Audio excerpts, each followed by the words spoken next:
Cincinnati Bengals on the road at the Tennessee Titans. This is 4.5 to 5 in favor of Cincinnati. And actually, ESPN Bet has a 5.5 out there. So anywhere from 4.5 to 5.5 out there in the market.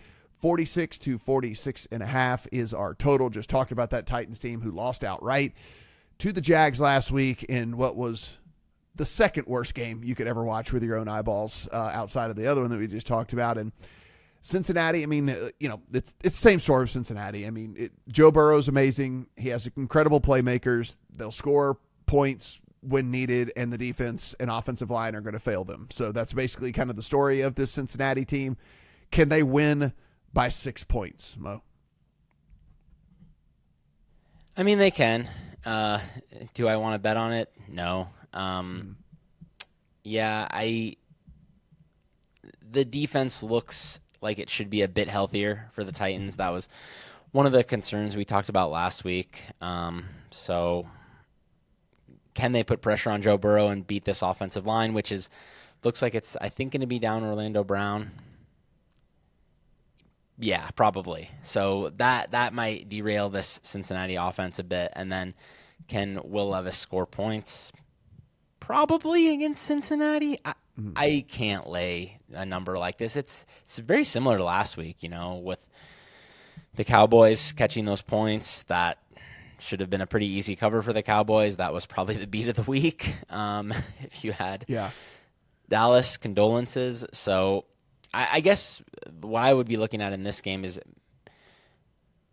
I think maybe the Titans live is a nice look if it gets like 14-3 Cincinnati and you're getting, 12.5 or something. The back door is just, it's like you said about the last game. I mean, we just can't trust Cincinnati to get a stop. So I do think Tony Pollard being out might matter a bit here. They've been, if he's out, I guess, but they've been a little bit hesitant to lean into Tajay Spears, who I think he's been pretty useless this year. I don't know if he's just hurt because he was like pretty good last year. So that would be a small concern there. And yeah, it's a road game against a bad team again with a Cincy team that who knows how motivated they are. Their season is meaningfully over probably, and I can't lay this number when you can't get a stop basically. A 48 hit.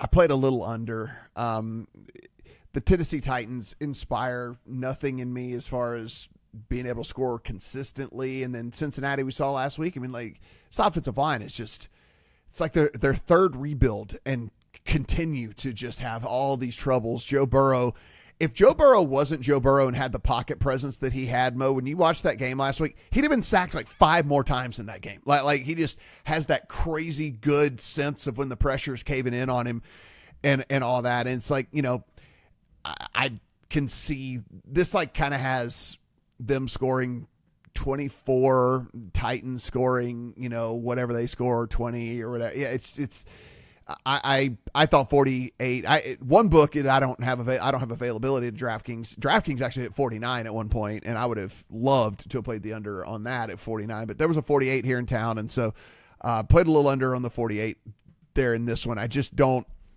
As bad as the Bengals defense is, we kind of saw last week where it's like, Cooper Rush couldn't take advantage of it because Cooper Rush is Cooper Rush, and Cooper Rush is Will Levis. Will Levis is Cooper Rush, like all of that. And so I don't know if he can really light this defense up either.